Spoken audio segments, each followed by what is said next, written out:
What happens after we take our last breath?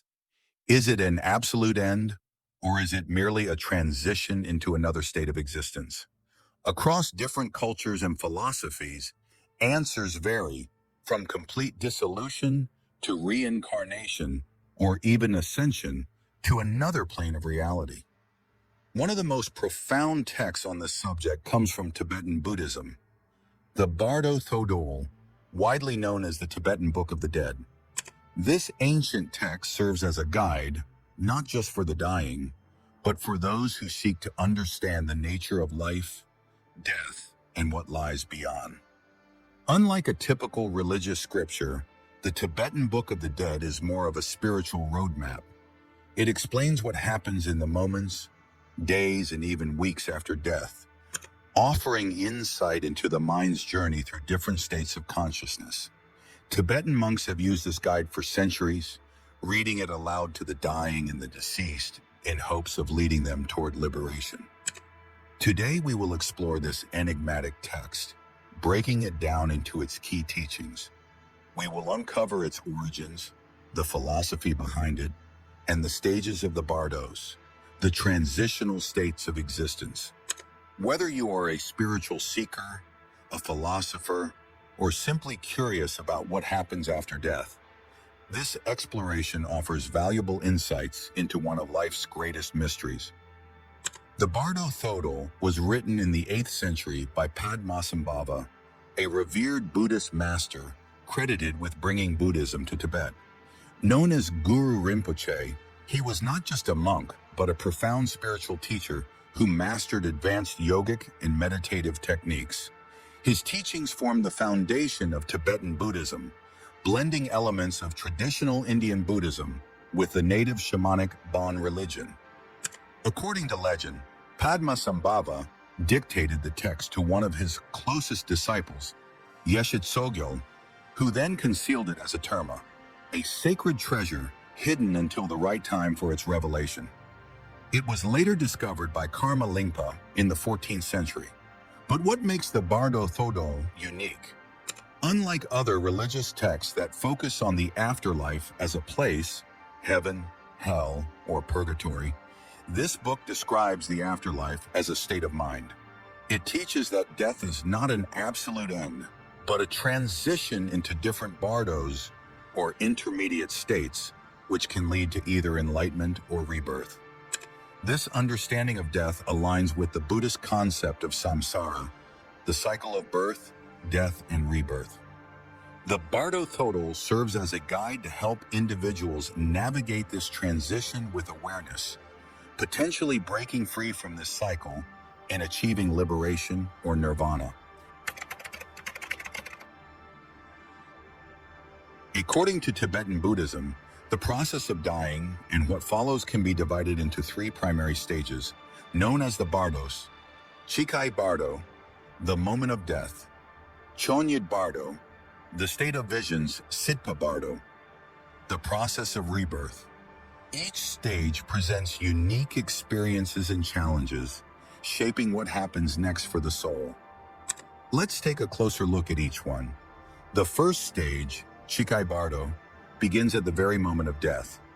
In this phase, the physical body ceases to function, but consciousness remains aware, transitioning into a more subtle form. This is the point where Tibetan Buddhist teachings emphasize an opportunity for liberation.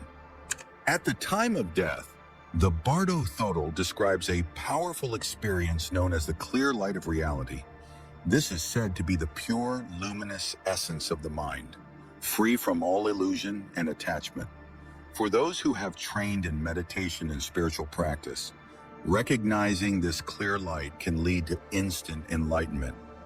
In this moment, the individual has the chance to break free from the cycle of reincarnation and merge with the absolute reality. However, for most people, the experience is overwhelming. The light is so intense that it can be frightening, causing the consciousness to recoil in fear. Instead of embracing the opportunity for liberation, many souls retreat into confusion, clinging to their past identity, memories, and emotions. This attachment prevents them from recognizing the truth, and they are carried into the next stage of the bardos. In Tibetan Buddhist practice, monks or loved ones read aloud passages from the Bardo Thodol to the dying person, reminding them to stay calm and recognize the clear light. The goal is to help the individual avoid fear and confusion, guiding them toward awareness and enlightenment.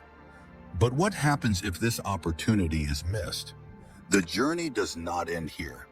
The consciousness moves into the next stage, the Chönyid Bardo, where visions and karmic projections take center stage.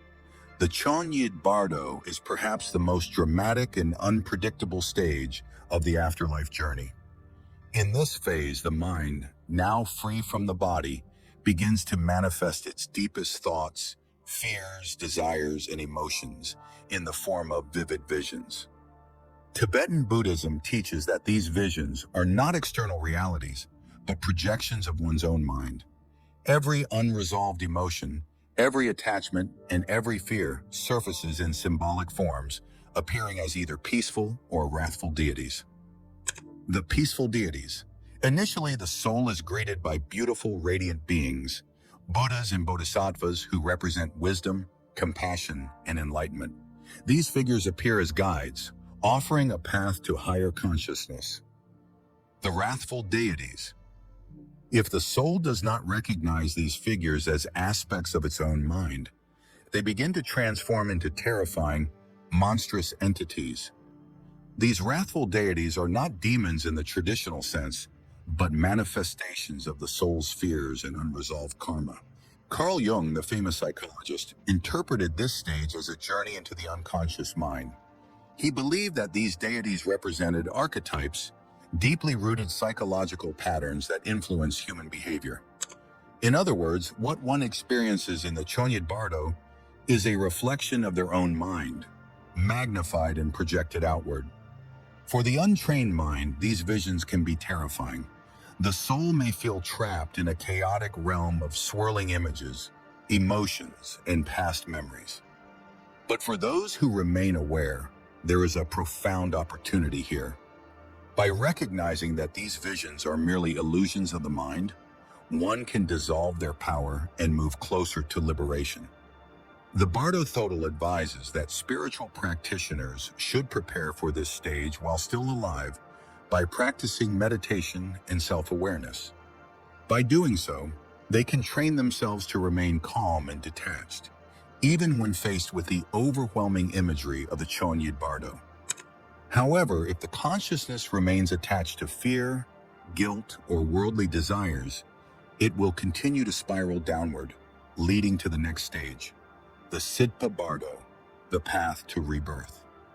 Having journeyed through the Chikhai Bardo, the moment of death, and the Chönyid Bardo, the realm of visions, the consciousness now enters the Sidpa Bardo, the final stage before rebirth. This is where the soul faces the consequences of its karma and is drawn toward a new life, shaped by past actions, thoughts, and desires. At this point, the opportunity for instant enlightenment has diminished.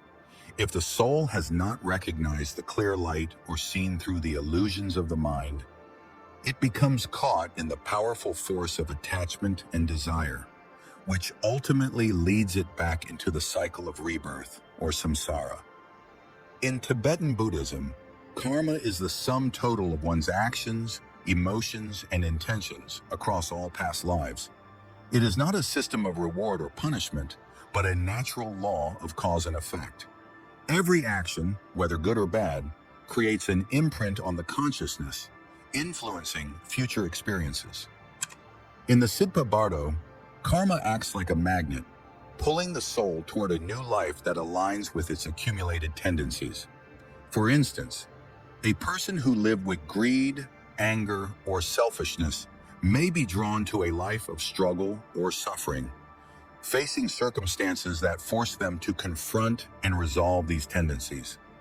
A person who cultivated compassion, wisdom, and kindness is more likely to be reborn into circumstances that allow further spiritual growth or service to others.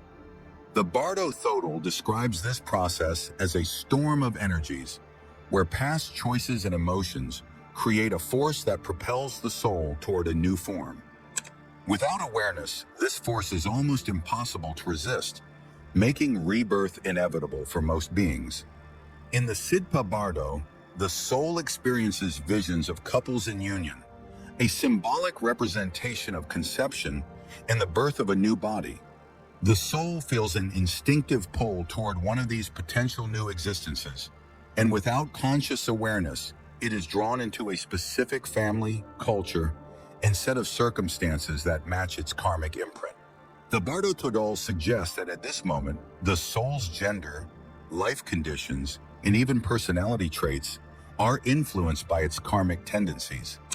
If the consciousness is not prepared, this decision is made almost unconsciously, driven by desires, fears, and attachments rather than wisdom. However, those who have trained in meditation and self-awareness in life have a unique advantage. Some Tibetan Buddhist teachings suggest that advanced practitioners can consciously choose their rebirth, selecting a life that best serves their spiritual path, or even delaying rebirth to assist others, as in the case of the Bodhisattva path. For most people, however, the pull of karma is too strong, and they unconsciously fall into a new life. As they do, memories of past existences fade, and the cycle begins again. The ultimate goal of Tibetan Buddhism is not simply to navigate the bardos, but to transcend the cycle of birth and death altogether. The Bardo Thodol teaches that awareness and detachment are the keys to breaking free. Those who recognize the clear light immediately upon death can attain nirvana, ending the cycle of samsara. Those who understand that the visions in the Chönyid Bardo are mere projections of their mind can dissolve their karma and reach a higher state of consciousness. Even in the Sidpa Bardo, those who remain aware can avoid being pulled into an undesirable rebirth, choosing a path that leads to further awakening. For this reason, Tibetan Buddhism places great emphasis on preparing for death while still alive. Meditation, mindfulness, and ethical living are not just practices for a better life. They are training for the moment of death, ensuring that when the time comes, the mind is clear and free from fear. The Bardo Thodol is not just an ancient religious text. It has captured the attention of modern thinkers, psychologists, and even neuroscientists. Carl Jung, one of the most influential psychologists of the 20th century, compared the bardos to the depths of the human unconscious. He believed the deities and visions described in the text represented archetypes, universal patterns of thought and emotion that exist in all people. Some neuroscientists have drawn parallels between the Chikhai Bardo, the moment of death, and near-death experiences, NDEs. Many who have had NDEs report seeing a brilliant light, feeling a sense of peace, and encountering visions of beings or past memories. All themes found in the Bardo Thodol.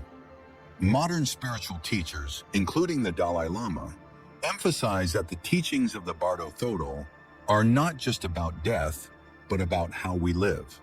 By understanding impermanence and practicing mindfulness, we can transform our experience of both life and death.